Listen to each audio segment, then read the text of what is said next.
Hey there, my name is David Kalina. I'm the project lead on Subnautica Below Zero at Unknown Worlds Entertainment. Um, nice to meet you. So, David, can you talk about what you learned from the previous game, Subnautica, that you brought over and improved upon in the sequel?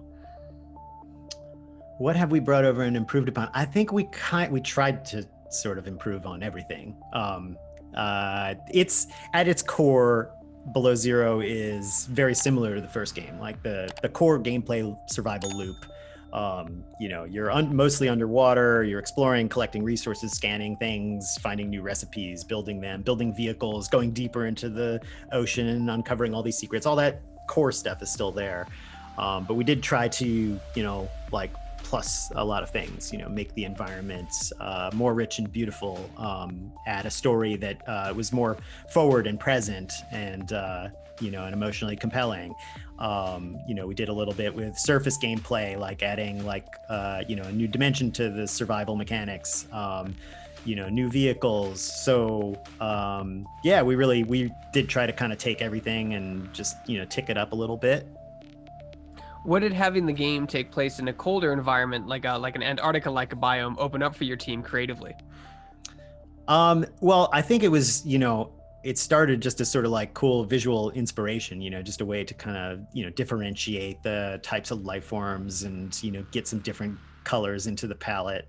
But yeah, we did choose to do a fair bit more surface gameplay, and surface in like an Arctic environment implies really cold weather, dangerous conditions. So we spent a fair bit of time playing with that, introducing like new weather systems and, like basically a body temperature type mechanic where you're trying to stay warm and want to make sure that you're not exposed to the cold too much. Before you go out on the surface, you want to make sure you're prepared. You got like a nice mug of coffee with you, maybe some warming heat fruit items to munch on. You build a cold suit to protect yourself. So yeah, just kind of trying to make the surface gameplay a little bit more substantial than it was in the first game. Can you talk about some of the environments, like from a creature perspective? Can you take us through like the pitch medium of like how you guys create these like fun? They're kind of based in real life creatures, but you kind of have like a fantasy twist on them as well. Yeah, that's mostly the art director's purview. Like I think, has had Corey Strader's the art director, and he worked with a number of concept artists on both games, and we've shared a lot of that art on the internet, and there's some really beautiful stuff. But I do think it starts with real world inspiration, just finding beautiful, strange underwater life forms, or above the surface nowadays, and just trying to like riff off of them, make them a little scarier looking, distorting something, making the teeth a little sharper. I imagine it's a pretty fun process, but I'm not in that room. So can you talk about, there's been a lot of clamor for like co-op multiplayer play for Subnautica. Will that be in Below Zero? Is it something you guys are working on or looking forward to implementing in the future? We are not working on co-op multiplayer. We've been pretty consistent about that.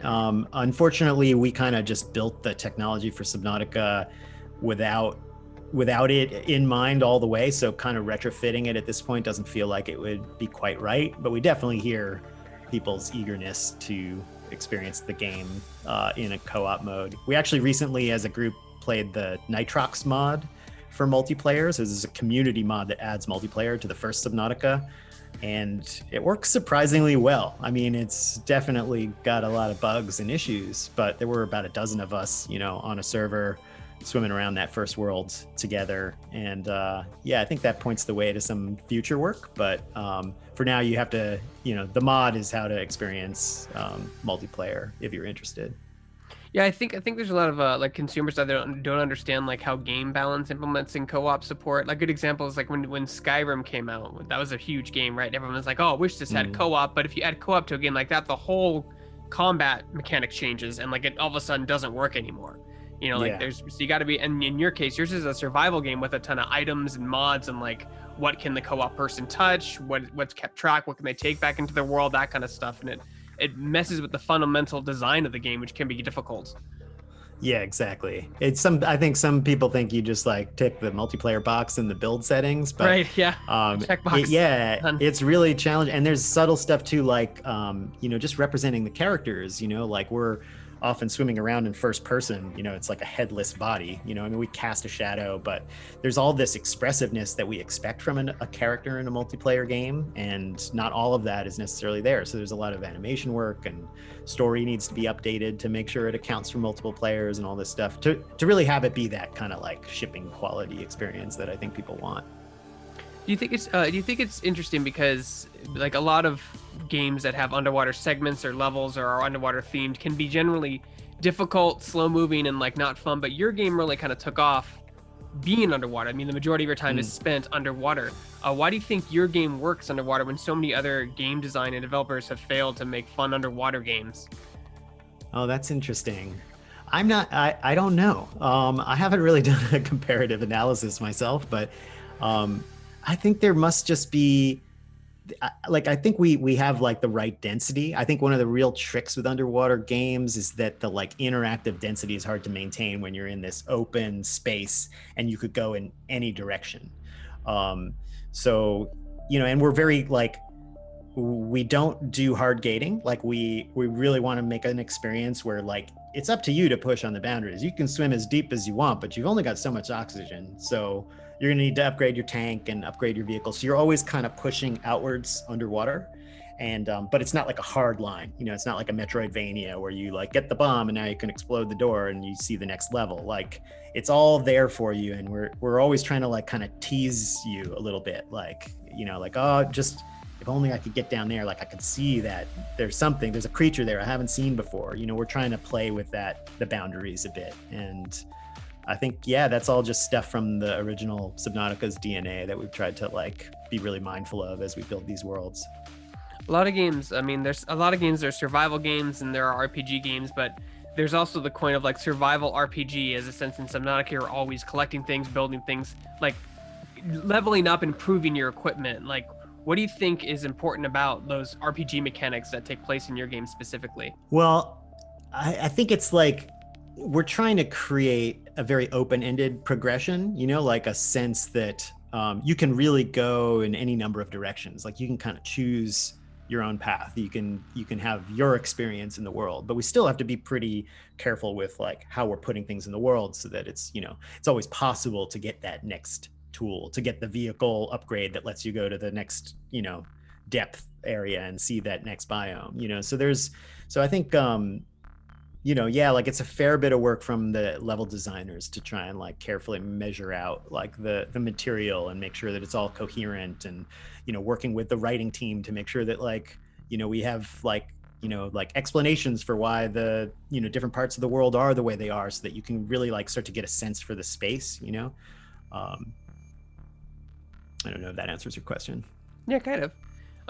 Another thing I want to talk about is your this original Below Zero started out as a DLC expansion, but it's pretty big. Like, does the studio consider this like a sequel to Subnautica with a subtitle or like that kind of thing? What do you consider Below Zero? Is it a sequel or is it a really extensive DLC? Yeah, we consider it a sequel at this point. That's like it's roughly, in terms of gameplay time, it's pretty much, I think, on parity with the first game, upwards of 30 hours, I think, for the typical first time player to experience the whole thing. Similar size feature set that, we have this really rich world to explore. So, yeah, I think we did start with a different ambition and the game kind of changed along the way. But at this point, it's a pretty complete standalone game with a lot to offer. So just put it right next to Subnautica on the shelf. Does your studio have any plans to expand on the VR side of the game? Like, for example, like having VR controller support with the sticks, or maybe implementing a new kind of system where like you grab things around you with the VR controllers rather than use the tablet in game? Unfortunately, we dropped VR support for Below Zero. Oh no! Well, that's an interesting story. Why did you guys choose to drop VR support? it is really, I think, just a question of bandwidth, like our development team being able to take that on, and and kind of the value proposition, like, are we getting enough back from it? I think people really dug the VR in the first game, but it was, we definitely cut a lot of corners there.